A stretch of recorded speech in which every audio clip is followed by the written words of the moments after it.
You got to understand, I don't care about views. I care about the right views. And so I would rather have 5,000 of the right viewer than 500,000 of the wrong. I know myself. I'm going to do the things I'm excited about, and it's going to show up, and it's going to attract the people I want to do business with. That's the format. That is as simple as it gets. Pace Morby is an author, investor, community builder, and the co-host of A&E's top-performing show, Triple Digit Flip. He just launched a brand new podcast, but his main YouTube channel is over 340,000 subscribers. He's generated almost 50 million views. And so he has a lot of tactics that anybody can use, including if you're just starting and you want to build a brand online. Most creators are chasing likes, views, and revenue, but Pace Morby built a brand that does something different. From helping the homeless to become homeowners to building a tribe so loyal that they'll fly across the country for a meetup, he's proving that media isn't just about reach, it's about real impact. Pace Morby, welcome back to the podcast. Sean Cannell, one of my heroes. Good to see you, brother. So let's go 0 to 100 real quick. You just launched a new podcast. I'm curious about why now and what's the vision behind it. I have 3 podcasts. I'm a lunatic. And the third podcast is what I want to talk about, when I want to talk about it. Forget the algorithm, forget what anybody wants. I'm just doing it for myself. And what's that new show called? I just saw it. The Pace Morby Show. I interview from attorney generals of states to a homeless lady down the street. Whatever I'm interested in that day, that's what I want to talk about. Got it. And so the other shows, were they video podcasts as well? Yeah, they were video podcasts. I still do them. Real estate, creative finance, helping people make money, stuff like that. How many shows or buckets of content do you have? Probably a dozen. Okay. And so what's one thing that's working on YouTube right now that you think most people are overlooking? This is an interesting question. You got to understand, I don't care about views. I care about the right views. And so I would rather have 5,000 of the right viewer than 500,000 of the wrong. And so what's working is literally just speaking to the audience member that I want to catch, right? It's like if I want to catch a trout, I throw out bait for a trout. If I want to catch, a salmon, I throw out bait for a salmon. I'm trying to catch a very specific type of fish.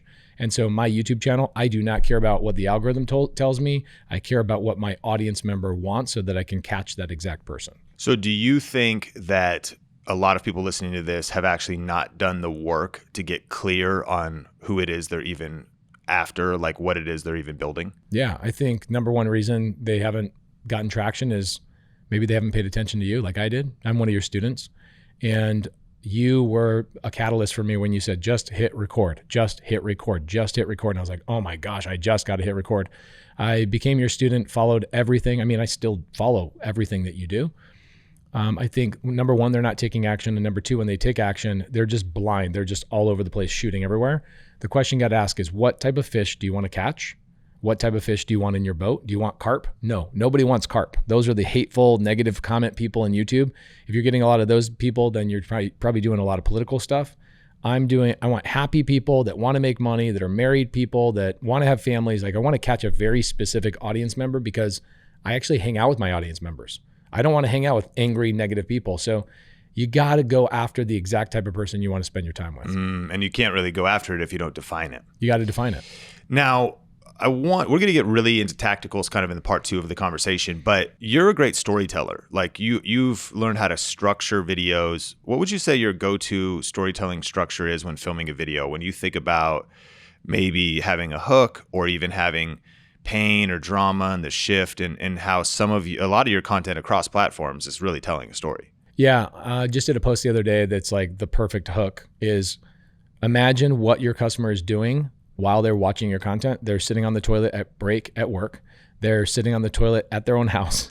They're driving to work. They're in an Uber. They're pausing and they're scrolling, right? You got to catch them with their problem in 1 second. It's not 3 seconds. It's a millisecond. They're scrolling at a breakneck speed. So I made a comment the other day, or not a comment, I made a post that says, if you still have a 9-to-5 job, you need to hear this. Oh my gosh, that thing got 10 million shares. It was just insane. And it was wives sharing it with their husbands. Yeah. Going, you need to quit your job. You need to quit your job. AI's coming, this, that, and the other. So if you can identify the exact problem that your customer is dealing with right now and meet them exactly where they're at in 1 second, they'll stick around to watch all the content. What you just shared there was so simple, so concise, and yet so powerful. I think something short like that is takes some time to craft. Eventually it becomes a skill, but if you have a 9-to-5 job, you need to hear this. I mean, you could be communicated in 2 seconds. Yeah. And I've tried it 5 different ways because that worked. And I go, if you're driving to your 9-to-5 job, you need to hear this. And I post it right at the time people are driving to their 9-to-5 job. And I'm testing the same hook over and over and over, and it performs almost every time. The way I come up with these hooks, a lot of people go, use ChatGPT or use this. I'm like, ChatGPT is not my client. I'm going to ask my client. So when I do meetups, I'll go, what's your biggest stress? What's your biggest worry? What keeps you up at night? And I'll take notes. And I carry around a little Osmo, like a little DJI Osmo, and I record every one of their answers and I pass it to my team and I go, make hooks out of every one of these problems, because these are coming from the actual client, not from ChatGPT. Do you think AI is overrated? I think AI is overrated right now. And I think what people are doing is they're getting rid of the cognitive time under pressure. Like, you're not thinking about your client. You're now relying on ChatGPT to do it for you. And what was that Harvard study that just came out a couple of weeks ago? They said, yeah, people are getting dumber already. Yep. So I tell my team, hey, use ChatGPT once we've already come up with our hook to say, is there something we're missing? Can we amplify and make it better?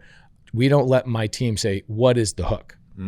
Because ChatGPT hasn't talked to my clients. It assumes it knows what my clients are. I think maybe by the time they get to ChatGPT 6, 7, or 8, maybe. But I'm talking to the client head on. They're telling me face to face. I'm recording it in their words. Like, think about this. I'm getting their words. Yeah. I'm taking their words and putting it on a screen, which is their internal dialogue. Yeah. Do they think in ChatGPT terms, or they think in their own internal dialogue? So I'm using their internal dialogue. It's not perfect grammar. It's not perfectly crafted. It's actually grammatically incorrect. And I will use that as my hook. Man, powerful insight. And if someone wants to grow faster on social media but has no budget, where should they focus? Follow people like me that don't spend any money on it. I mean, I look at other people that are spending tons of money. It's like, that is so alienating, even for somebody like me. Yeah. I watch people with big production studios and I'm like, guys, the best 2 employees I've ever had in my life are these 2 thumbs. Like, follow people that are doing their own content and posting their own stuff and editing in real time, and pay attention to them, because those are the people that are like A to B for you, right? Don't look at the people that are A to Z. Some of my heroes and some of my friends are like literally Z for you. They are so far away from where you're going to be. Just focus on the person that's 1 step ahead of you, people that are actually using their own thumbs and they're not using money. If you're taking advice from somebody that is spending a ton of money on production, that is the wrong person for you to take advice from in the current moment. Are you ready to start your YouTube channel, but you don't know where to begin? Or have you been posting videos, but you're frustrated because you're just not getting the views and nobody is seeing them? For a limited time, you can get the #1 best-selling YouTube strategy book, YouTube Secrets, for free at ytsecrets.com. This book is the proven blueprint that has helped thousands of people go from 0 subscribers to a thriving channel. All I ask is that you pay shipping, and then I will mail you the brand new updated 2nd edition of YouTube Secrets. And when you place your order today, there's a couple other super cool things that'll hook you up with. First, you're gonna get instant access to a free deep dive masterclass where I will break down the exact strategy I'm currently using to generate over 120,000 views per day, every single day on YouTube, and generate over $100,000 per month on the platform, as well as the 3 biggest mistakes that most creators make when starting and trying to grow their channel. That class is free to watch instantly when you pick up this special offer. Now, you're also gonna get my video series called The Perfect Video Recipe. One of the updated chapters in the 2nd edition is titled The Perfect Video Recipe. It's actually a formula for how to structure YouTube videos to get maximum views and how to break through in the YouTube algorithm. This is the exact formula that readers of the book and our students are using to generate millions of views. And again, that'll just be included when you jump on this limited offer. Third, you're gonna get access to our 1,000 Subs Club email newsletter, which delivers actionable weekly tips to your email inbox that will help you get to 1,000 subscribers fast. And we also do really cool weekly giveaways that includes lighting and microphones and YouTube equipment, plus software that will help you on your creator journey. But here's the thing, supplies are limited on this free book promotion. So if you wanna grab this offer, go to ytsecrets.com right now and just place your order covering shipping, and I'll get this book in the mail to you right away. So break down your workflow. What does it look like for you to craft something like this that's just with your thumbs? Okay, so I wake up in the morning, I'll answer emails, maybe something in my email sparks something. I get a single mom that says, I have a problem, will you solve it? people reach out to me quite a bit in the DMs. And so I'll take problems or questions that people are coming up with. I'm like, okay, that's what my audiences are worried about right now. It's very different than it was 7 years ago, right? 7 years ago is like, hey, I want to maybe quit my job. Now, 7 years ago is like, if I don't quit my job, AI is going to take it. I need to get out, right? Very different stresses that people are dealing with. And so I'll go through, answer my DMs, answer my emails, clear out all my communication. And usually I get a great idea from that. I sit in my desk in my little Herman Miller chair, and I hang out in my Crocs and my swim shorts before my wife and my kids are awake. And I will literally just take B-roll and then use a hook that morning. And that's my first post of the day. Before 7 o'clock, I'm already posted. And that's like an Instagram reel situation. Instagram reel, Instagram story, those types of things. Stories are too easy. Just document what you're eating. You're fine. But now you also do have some higher production YouTube content. What would you say if there was a lower budget to make like a longer form YouTube video? My best YouTube videos are a DJI Osmo in my car by myself. I tell my team, do not edit it. Do not touch it. If I haw, I screw up, I stumble, don't cut it. In fact, if my team takes that and then they go and clean it up, I go, all right, I'm not going to let you guys post those anymore. I will post those myself. And I have a thing in my, you'll see that those will bring my client directly to me versus I just did a really high production YouTube video about me buying a plane on Creative Finance, which is what I do. And it got 400,000 views in like 3 weeks. Yeah. I got no clients from it. But the production was amazing and the edits were so clean and the cross camera situation didn't bring me my clients. And so for those of you guys that are out there thinking you need to elevate your client list, remember your clients want authenticity and a genuine person to do business with. If you are overly produced, you're actually at a disadvantage in some ways. When you're produced as like, hey, here I am, here's who I really am, you actually have the advantage. So get rid of this whole thought process. I need all the fancy things and I need to spend money. You actually have the advantage. I feel like the people with all the money are at a disadvantage. They're chasing their tail. I think the DJI Pocket 3 is the best camera for YouTube of all time. Unbelievable. With the little microphone that ties to it. Dude, I put it on my seatbelt as I drive around. I go, all right, guys, I'm in a neighborhood right now. I'm going to go look at this house and see if it's abandoned. I go do the thing. I post the thing 20 minutes later and it gets 50,000 views on YouTube. And 50,000 views on YouTube is like 500 freaking million on Instagram. Like the quality of the user is so much higher. Yeah.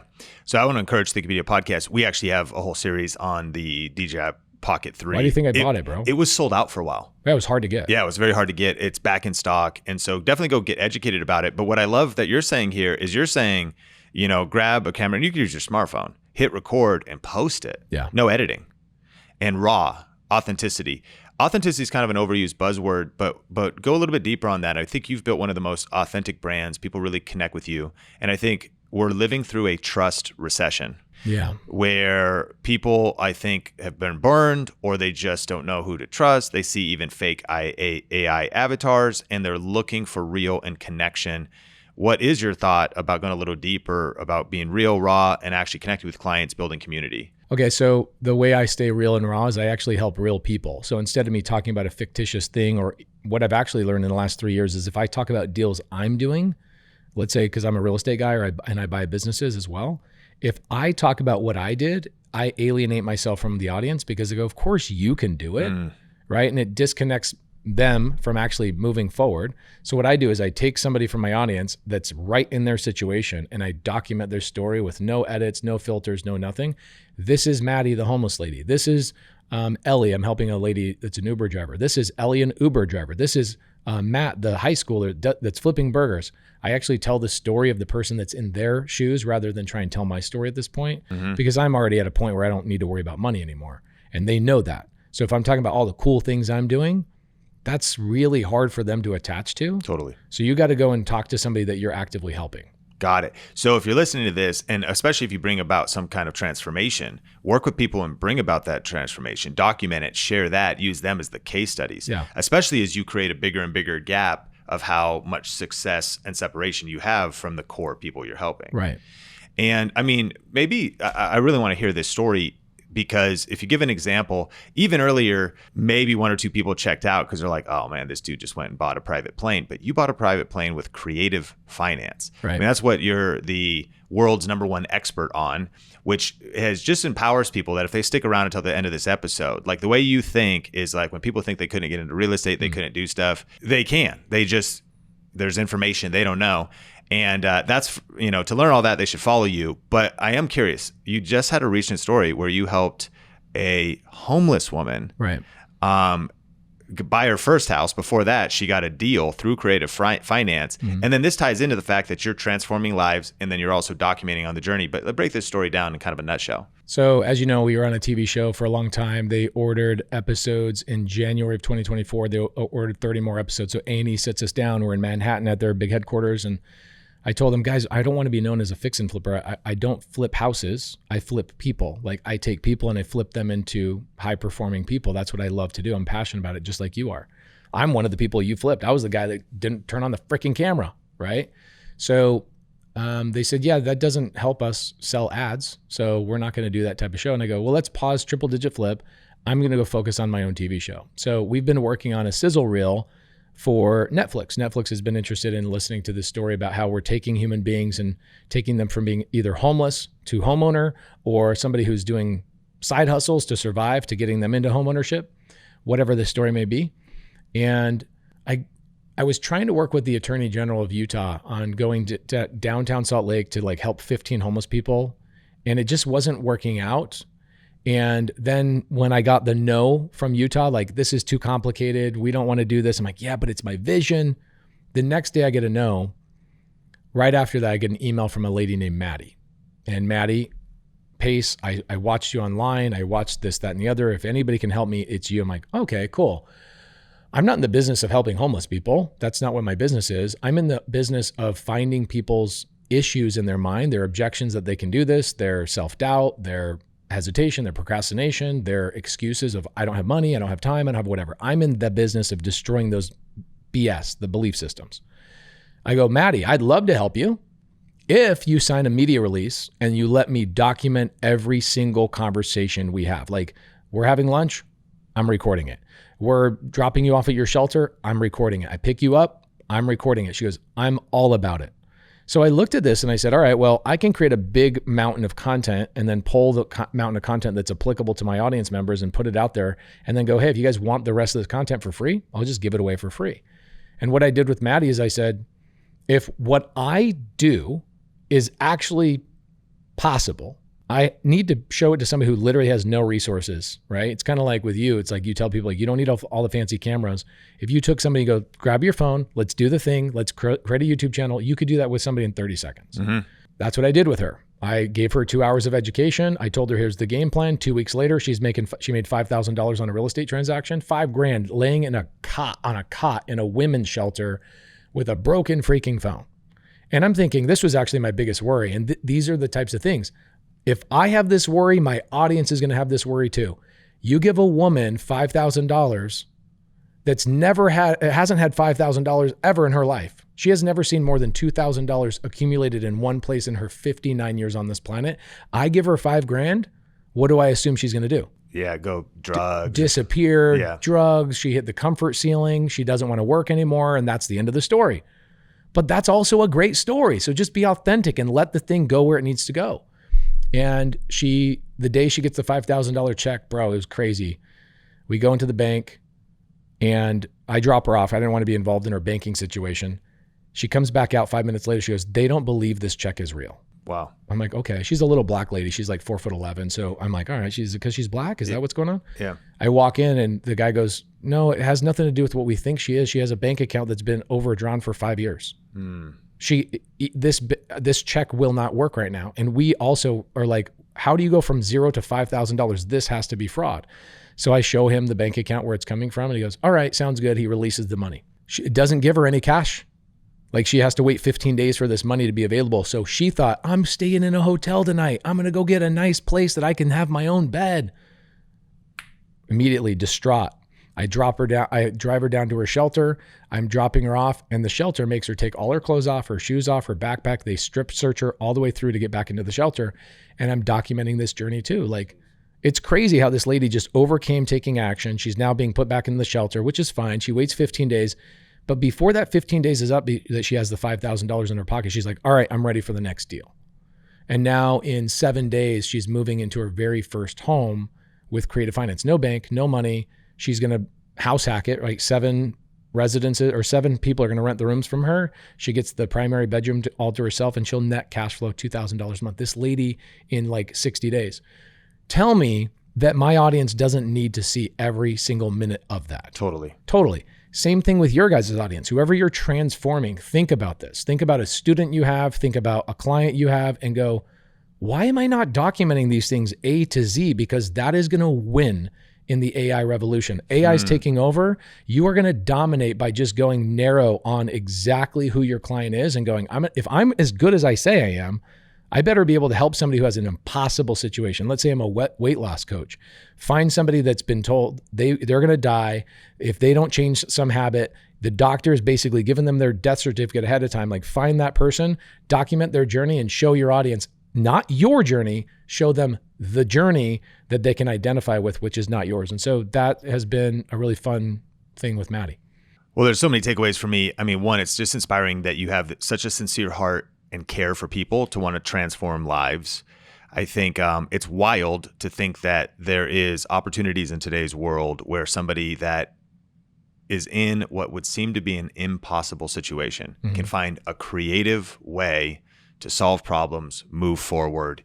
And it's also a massive takeaway that everybody listening to this should be thinking about, not just talking about their success or their transformation, not just giving random advice, but the new way forward in an AI world is documenting the transformation of real humans. Yeah, I mean, I'm one of your transformations. Like, you imagine if you documented me from the moment you inspired me back in 2018 was like really where I started building content. And that was when like it was you and your partner. I can't remember his name. Benji.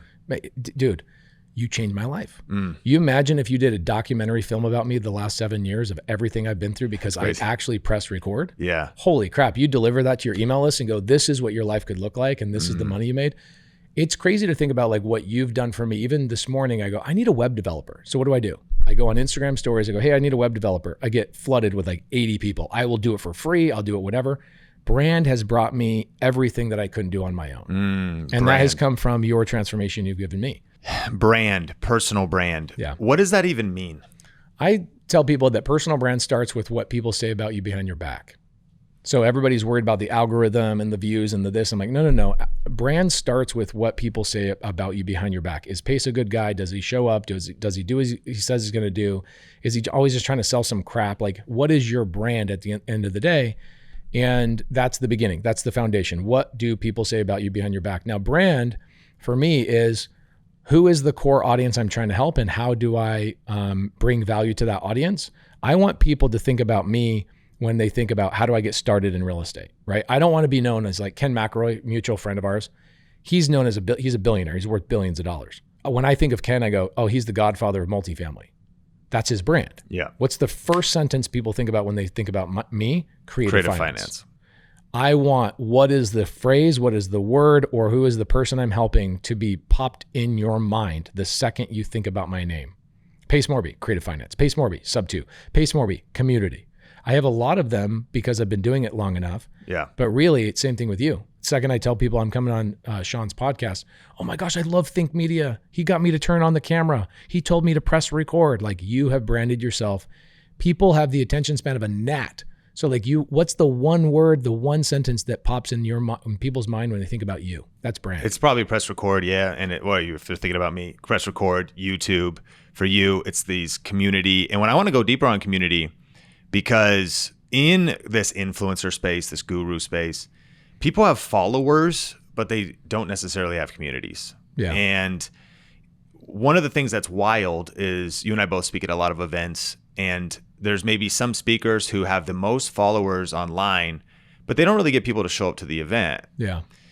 You speak at events, and if like you're speaking there, like 100 to 200 people register. Yeah. And then you do a meetup in the city and hundreds of people show up. Yeah. So you've built this online followership, but it's like real relationships and real community. I think this is a lost art form, even to call it an art form. I just think it's a missing piece for most, and especially in an AI world. Of course, we're building brands online, but that leading to offline relationships. How do creators replicate that? Like, what have you just done that has led to those kind of connections and that kind of depth? And I mean, I'll say one thing that I've observed when I first flew to Arizona to go to kind of a meetup dinner at your house, and you took me down into your studio, and you said, I'm about to do my next 24-hour stream. Is that what it was? Yeah. 24 hours. It was 26, but yeah. So I'm about to go 26 hours straight. You don't drink a lot of caffeine, but you did say you're going to drink a couple of Red Bulls during that time. Yeah. It was 26 hours. And that's also not building community. That's also just watering the grass with your audience. Sure. And what's wild though is, and you would get on and sometimes you teach, but you would work with individuals the whole time. Yeah. Their problems, their What's questions. your problem? I'll call your seller. What's your problem? I'll get my attorney involved. What's your problem? I'll just solve the problem for you right now. Like literally just doing the business. And you'd whiteboard stuff out for them, and you do all kinds of stuff for them. So when I do reverse engineer your brand, I just think about actually one word that comes to mind is like just love, like just the power of like actually loving people. What does love do? It's action, you know. But like there are then these practical things, which I think could be built so much more depth for everybody listening, thinking about, man, if that's the thing you build and you lead with value like that, you're definitely gonna be able to build a sustainable YouTube channel or sustainable online business, but it's such a different level of community. Break that down. Okay, so I'll give you a good example, something practical for you guys to listen to. And a lot of people that ask me this question, I go, I don't know that you'll want to do what I do. Sure. It's crazy. So I live in Montana, 3-4 months in the summertime. So when I'm coming back to Arizona, kids are getting back into school, I could fly. Easily I could fly, but it's 1,370 miles that I could also drive. So what do? I go, hey, sweetheart, you want to fly or do you want to drive? My wife goes, well, if we drive, we could go to like 5 meetabs on the way down. Like my wife is all about the mission as well. She's like ride or die. She's ride or die. And she's seen it from the beginning, like how much I love people. And she's also that same type of person. So I go, all right, I'm going to challenge myself. This will be a YouTube video. I'm leaving my house in Montana. I'm on my DJI Osmo, no camera crew. So this is applicable to everybody that has no budget. And I look at the camera, I go, all right, I'm going to put 5 meetups together on my drive down to Phoenix, and I'm going to get a real estate deal done at one of the meetups. Now, these meetups are not fancy. Like the first meetup was in Pocatello, Idaho at an Applebee's. Yeah. We had 180 people show up to Applebee's and they had to call the police. They're like, what are you freaking doing? This is literally 2 weeks ago. Okay. I go to Applebee's. Are these random people? No, these are people that are already in my community. I know most of them. So like Dr. Tammy, shout out to Dr. Tammy. She runs the Pocatello, Idaho chapter of our community. Yeah. So it's not just me that runs this, it's leadership all over the country. So I text Dr. Tammy, I go, hey, I want to put a meetup together. She goes, no problem. I'll find a location. I'll send you I'll put it on whereispace.com. So that's how you can find out where my meetups are. So go to Pocatello, get 6 deals done. I'm like, on my Osmo, I'm like, what the crap? I got 6 deals done. I'm recording the whole entire thing. I'm like, I undershot what I thought I could do. Go to Pocatello, then I go to Idaho, then we go to Salt Lake, St. George, Las Vegas, and then Phoenix, final meetup. I do all of this just a week and a half ago. I meet over 600 people in person. I'd say 150 to 250 of them, I know them by a first name basis and their spouse's name, and I know the last deal they did. It's impossible for people to duplicate exactly what I do. It's why like Russell Brunson made a comment the other day on his Instagram. He's like, Pace Morby has figured out community. It's not coaching. It's not this. It's not that. It's building community. Yeah. And I didn't know I was doing it. I was just naturally doing what I wanted to do. I don't have a checkbox of try and love people, try and remember their name, try and be involved in their lives. I just love doing that. Come from a family of 12 kids. Community is how I grew up. And it was weird to me when I jumped into business in my 20s. I was in construction. Everybody's stabbing each other in the back. I'm like, this sucks. Like, I don't like this non-collaborative world. So I show up in a way that is just authentic for me. And I got really lucky that also makes a lot of money. And I think that's a great point because people have like different superpowers and different childhood experiences that shape them into who they are. But I know 100% of listeners to this podcast right now can do that better, me at the front of the line. Just be thoughtful about taking that level of care up. There's a really great book. It's by Joey Coleman called Never Lose a Customer Again. There's a really good book by Pat Flynn called Superfans. And Pat's one of those guys too. Just like kind of like a go the extra mile, do something to like just care about an individual, to like make an individual connection. Someone's DMs you, take the time to jump on the phone with them or add audio messages back to them. Just depth, care. I think the hard thing though, when you think about it, is that people have a hard time seeing the ROI there, right? And I have this thing I tell people, I go, if you had a magical seed that you knew would produce a fruit that you wanted for the rest of your life, how often would you water that seed? Every day. Every day. Okay, so the problem is people can't see the vision of if I grow my brand, I have an audience, I take that audience from being an audience member to a community member, I actually help them and I love on them and I give them the things they need and I go above and beyond, like Pat is saying. What is the fruit of that labor? Well, the fruit of that labor is they tell everybody else about you. And then you have people that come through the cycle. There is monetization there when you don't think about the monetization, but people go, well, hold on. Why would I spend time sending somebody a gift or doing this or shaking their hand and looking them in the eye and remembering their name? Why would I do that? Especially if they're already my client, when I could just go build another funnel. And that's what people think it wins. There's a guy that runs ads that he goes, Alex Hormozi, Pace Morby, Dean Graziosi, Ty Lopez. Do you want to see what their funnels look like? Pay me $5,000. I'm like, bro, I don't even know what my funnels look like. I've literally never looked at my funnels one time. So it just tells you, like, when you just love people, you don't need to care about the technical side of things. People will find you, man. Yeah, and there's some people listening right now that they're micro obsessed with like every little landing page detail and all that split testing. They're specialists. That stuff's cool. And it works. Yeah, that stuff's cool. But like what you're talking about is like such a higher level. If you're like loving people, changing lives, being a good person, then like your not great landing page is going to do fine. Right. This was interesting. So a couple of summers ago, I get invited. It was like Jim Quick, Russell Brunson, Dean Graziosi, Tony Robbins, a couple of other really, really cool people, all hanging out at Tony's house in summertime in West Palm Beach. And we would do 2 days with each other, then we'd have a break, and then we'd come back for 2 more days. And it was just invite only. And on the middle day, everybody's going out and renting this yacht, and they're going out in the ocean all together, just having fun. And Dean and Tony send me a text, and they go, let me guess, you're not coming on the yacht.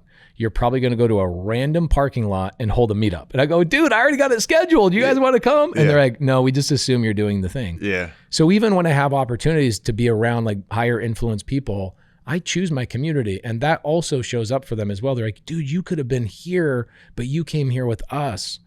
And I do have a cheat code. I think the cheat code is I'm in an industry where when I love on you and you do deals, I have the ability to make money from those deals. So if somebody joins my community, they're not just paying me to like join the community and then that's it. I really have to obsess over their success, because if they don't have success, I can't buy deals or sell deals to them. So I don't know how that transpires necessarily in other people's industries. If I sat down with you, I could help you out with that.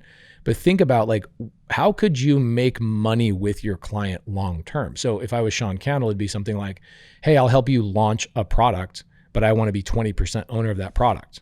We're actually in the genesis stage of that right now. There you go. Where we have the first, like, where somebody who's like, if you work with us at a higher level, we just flew Nathan out to someone, coached him a little bit, shot some videos with him. But then it's also a partnership win-win. See, like if I was Sean, by the way, this is Sean's game plan, not mine. I follow Sean and Sean's my coach. So here's what I would do. That guy that you have, in my mind, I immediately think document the whole journey, what happens, the good, the bad, the ugly, all the things. Show the audience that I can take this guy from zero to hero, and then also show the audience that I will hold your hand and own a part of your business. This is what's happening in my industry. Most real estate influencers have stopped selling coaching because the business has gotten really, really hard. Yeah. And they all go, you destroyed the business, Pace. I'm like, what do you mean I destroyed the business? Like, nobody can do what you do. You love on these people. I'm like, you're not thinking big enough. If these people are highly successful, I make more money. Like, what are you guys not seeing about this? Same thing with you. If that guy goes and becomes successful in his product, you make more money. It's like it's like partnership, collaboration. It's finding a way to make it a win-win. Nobody wants more information. They want their handheld. Yeah, transformation. So if you're willing to be the hand holder and collaborate with them on the back end of the product, you will dominate everybody. Yeah. AI will not hold your hand. AI will not go, hey, let's do this together.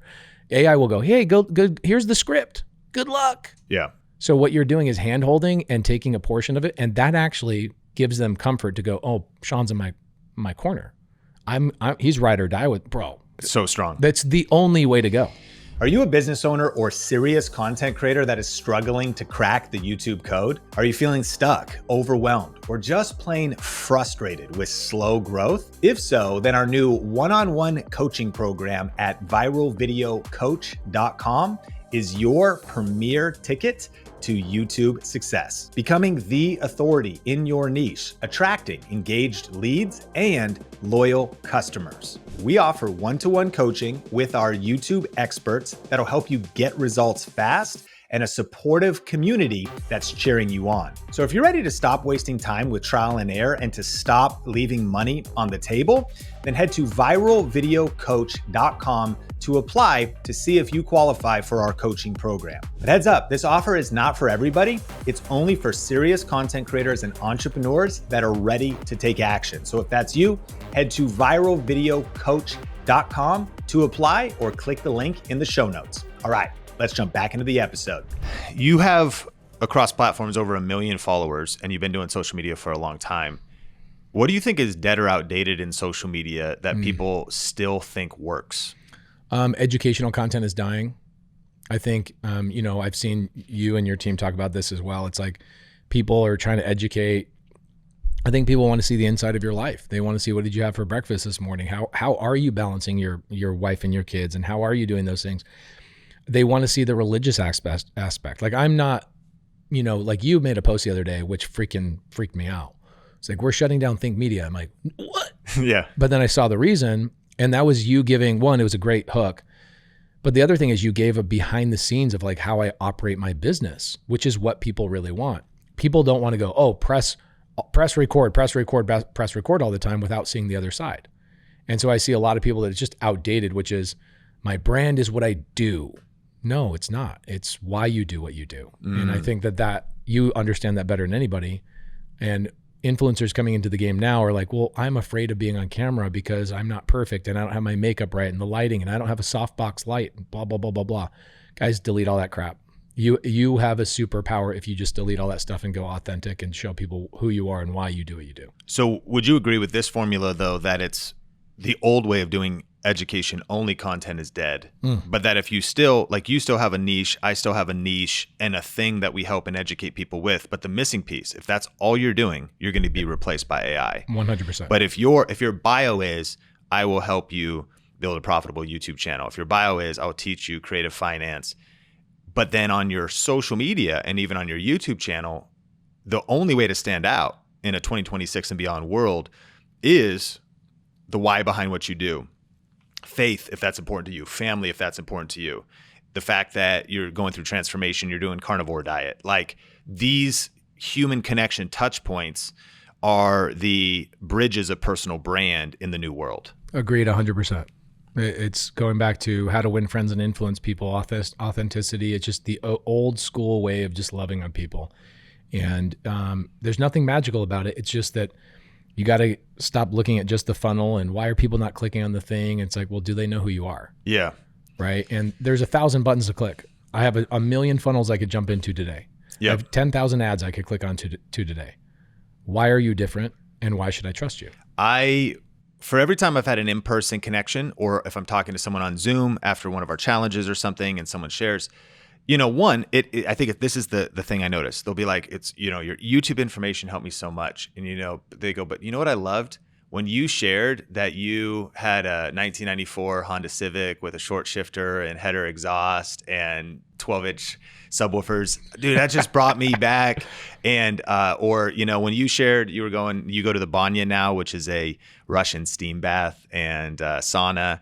Like when you said Banya, like I'd been listening for a couple of years, but like, bro, like we're on the same level. Or when you talked about your faith, of course, the big one, like we love what you and Think Media stand for and your values. So it's interesting because I just want to hit this, that people I think get confused because they think, well, I thought I'm supposed to have a niche. And so am I just online talking about a bunch of random stuff? You are the niche. Like that's the thing you got to understand. You are the niche and your vibe will attract your tribe. When I try and be inauthentic, let's say I try and be like Alex Hormozi, 1,000 times smarter than me, just way better in general, stronger than me, everything about him. He's just a specimen, right? Yeah. if I tried to be like him, here's what ends up happening at my meetups. People that are obsessed with Alex Hormozi show up to my meetups and they start asking me questions that Alex Hormozi is way better at answering than I could ever be. I'm like, this isn't my tribe. These aren't my people. I attracted the wrong person. I know that when I'm authentically myself, I niche down into myself, the right people show up to the room that I resonate with and vibrate with that I couldn't otherwise. And so you guys have to understand that when I got my TV show on A&E, I had 4,800 subscribers on YouTube. Wow. Guys, I go to Disneyland now. They walk me in, they give me what's called the Drake experience, which is like a $25,000 package. They shut down every ride that I want to go down. Nobody's allowed to ride on the ride except for me and my family. That came because I had a 4,800 subscriber YouTube channel. The Drake experience. They call it the Drake experience. Like the rapper? Yeah, the rapper.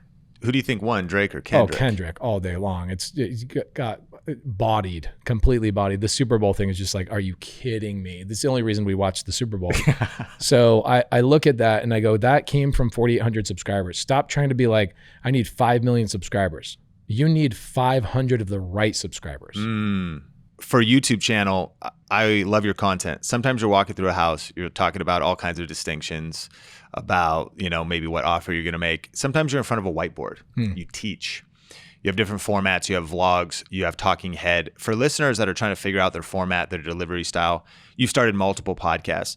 A lot of people, I think, are trying to think about their way forward, and they think about formats. Like, what have you learned about formats in terms of, because I kind of feel like you've done it all. And you have had production teams with you, and you've filmed with a pocket camera, and you've had interview shows. If someone's trying to figure out like what they're going to do over this next year on YouTube, what are their first few moves in identifying not just their who, but their format, the style of their show, what advice would you have? I'm going to give advice that people probably won't like. And the advice is, what are you obsessed with? And just do that. Here's a good example. Anytime I have a to-do list of like, you need to do this, you need to do that, this kind of content, this, that, and the other, because that's what's working, I find that I procrastinate and I just don't create it. But when I'm excited about a thing, yesterday, I spent 6 hours planning a 122-day road trip in this big mega tour bus that we're doing. And my wife's like, man, you're like deep into that. I'm like, I'm obsessed. I found the thing I'm obsessed with for the week or the day or whatever it is. And for me, format gets in my way. It's more friction. I also have learned that when a production person comes to me and says, hey, I like your idea, Pace, but it would be better if this, then I go, you took my vision away. You took my Diet Coke and you watered it down. I'm not excited about that anymore. As the visionary, I need my vision to be exciting and compelling, or else I won't post. So even if I have this perfect format and this perfect thing and whatever else, I'm not, again, go back to Alex Hormozi, who's probably one of the best content creators on the planet. These guys are so dialed in on formats. That's not me. Shakespeare says what? Know thyself. I know myself. I'm going to do the things I'm excited about, and it's going to show up and it's going to attract the people I want to do business with. That's the format.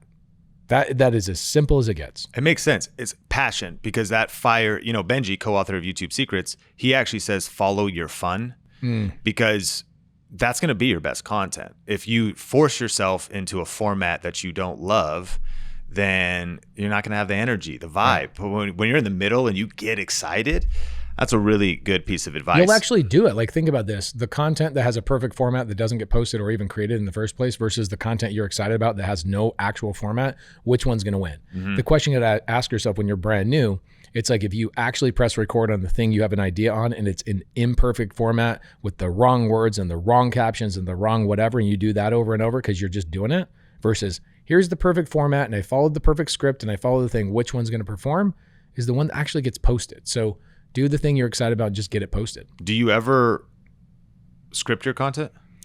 No. Do you use AI personally for content at all? Yes, I use it where I will come up with my own hook and I'll go, what am I missing? And then you start refining it. And I'll refine it and go, okay, great.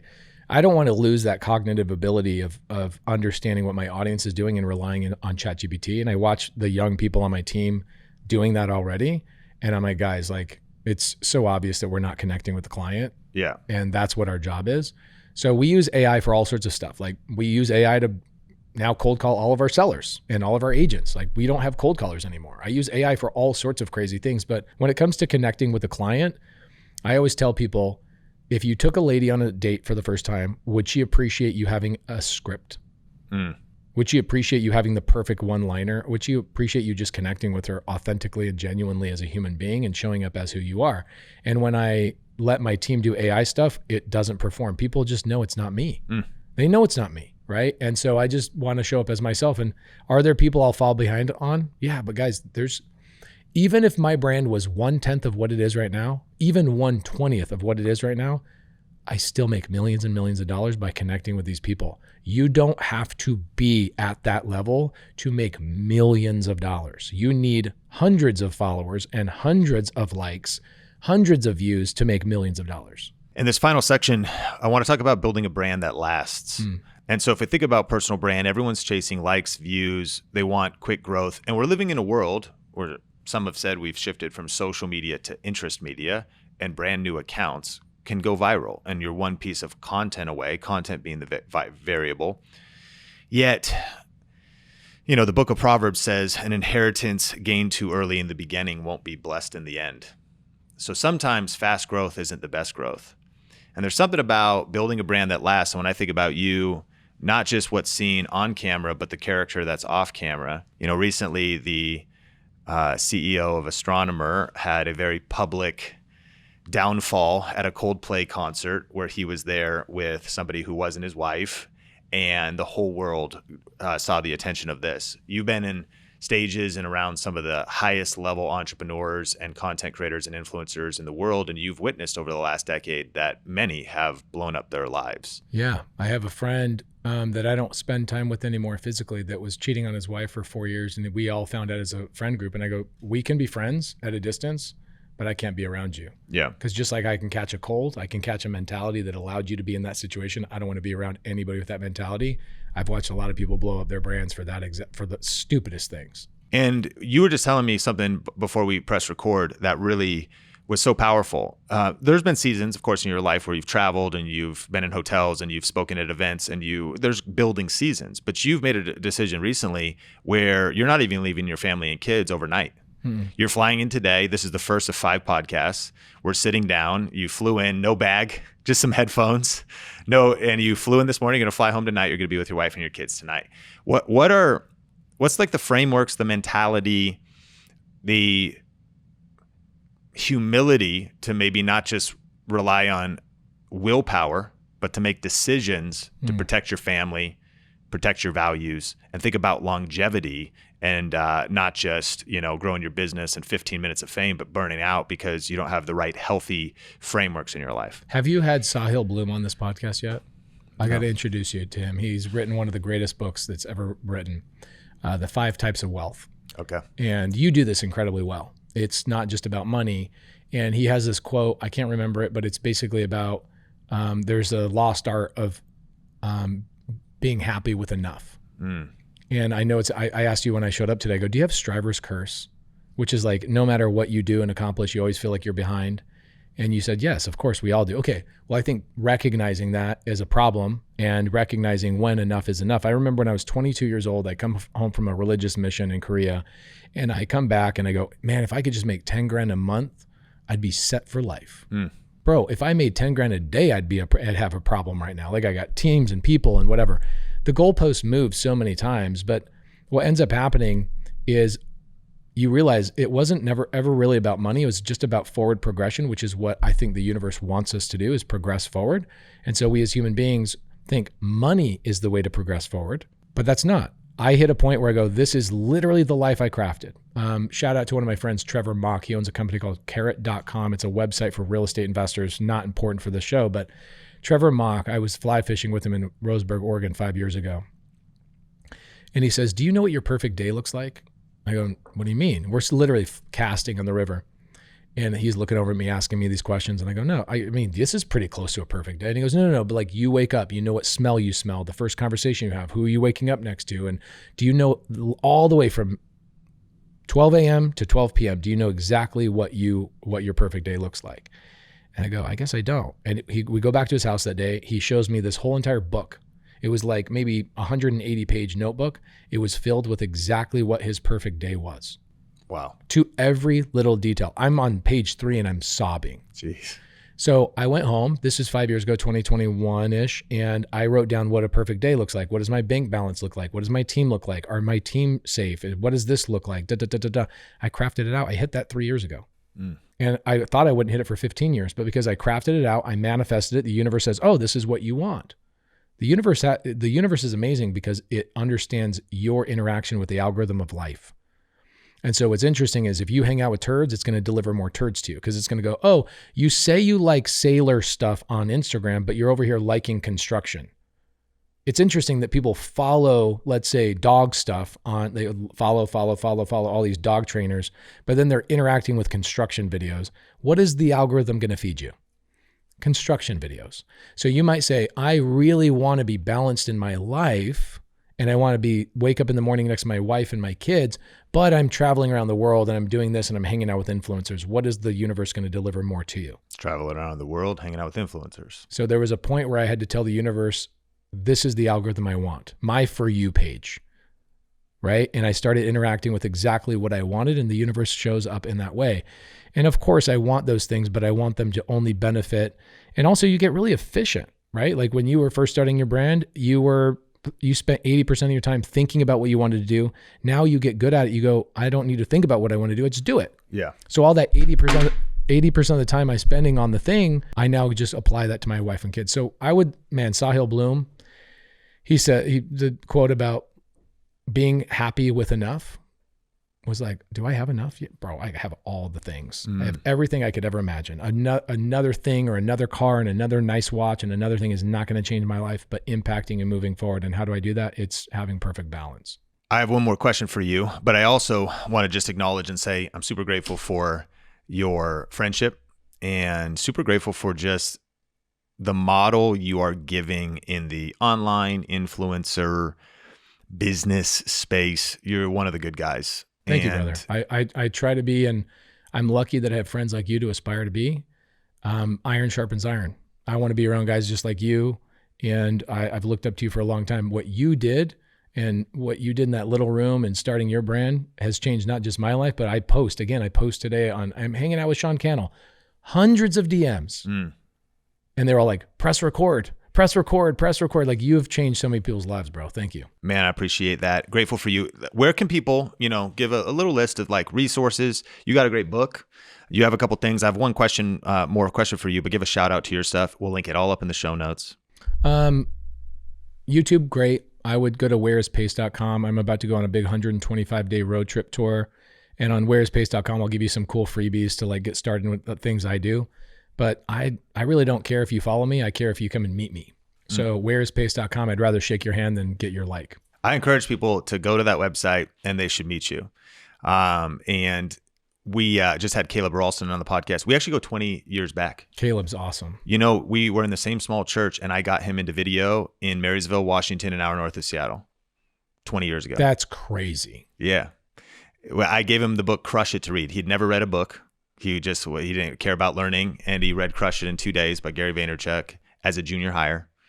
And I guess my point was one of the big themes of the podcast was to like get outside and meet somebody. Maybe move, but if you can't move, get on a plane, get in a car, drive somewhere, connect with people. Yeah. You want to start seeing momentum. Don't just shoot videos at your house with your DJI Pocket in your room, but like connect with people. Yeah. And so even just if you are someone listening to this right now can go to that website. What is the website again? Whereispace.com. We'll link it up in the show notes and like just show up. You maybe don't care about real estate or creative finance yet. Just show up, shake some hands. But like amazing things starts to happen. And one of the biggest things he said back when he was around 21 is he said, I just realized that when you're moving and taking action, like you just get a lot more lucky. Yeah. You know what I mean? Like it's a network effect. And that could build a lot of momentum. So check out that website. And also, if you got value out of this episode, like, rate, review, and share the podcast. This is a deep one. And I definitely could think of a couple people that would need to hear this. As we land the plane, there's some individuals that still look at the mountain of starting a YouTube channel. They're plateaued. They feel stuck. And there's a lot of enemies right now, like Drake. He has a lot of enemies. Kendrick is one of them, and he got bodied, as you said. There's a lot of enemies. It's like algorithms, competition, challenges, What would you say in a 2026 world would be your first few steps for somebody that wants to get into the content creation game and just start building momentum, get out of their own head, get into the game, and what their actions or their habits or their routine would be to do it? It's interesting when people go to buy a car, they don't complain about the car before they own it. They go, I want to buy the car, I want to buy the car, I want to buy the car. Then you buy the car. I remember I got my first car, I get a flat tire within a week, and I'm complaining about my flat tire. My dad goes, you were just saying you wish you had a car. Flat tires come with cars. Yeah. Get over it. And I was like, gosh, dang. And it stuck with me the rest of my life. And so same thing with building a brand. You're going to have some flat tires. You're going to have the Kendricks come after you. Expect it. It's part of having the vehicle that you really wish you wanted. And that helps me get over that. The other thing that I would do is going back to best piece of advice I could give you is get into, go to events where people are trying to do the same thing you're doing. And if I had to start all the way over, let's say I deleted all my social media and I had to change my name, I would do the content that's the good, the bad, and the ugly. I would show people this is what I learned today rather than look how smart I am, right? I think imposter syndrome keeps people from pressing the record button. I would say, this is what I learned today. Here's how I'm going to apply it tomorrow. Hey, here's how I applied this from yesterday's lesson. And I just keep documenting my journey. That's how I built my brand. I literally just told people, here's how I failed. Here's how I screwed up. Here's what I bumped into. Here's a such and such. And I built that following over a good amount of time. Guys, that's all you have to do is just document the things you're learning on a daily basis. It is that simple. Pace Morby, so grateful for you. Thanks for coming on the podcast. Think Media Podcast. My name is Sean Cannell, your guide to building a profitable YouTube channel, and I cannot wait to connect with you in a future episode.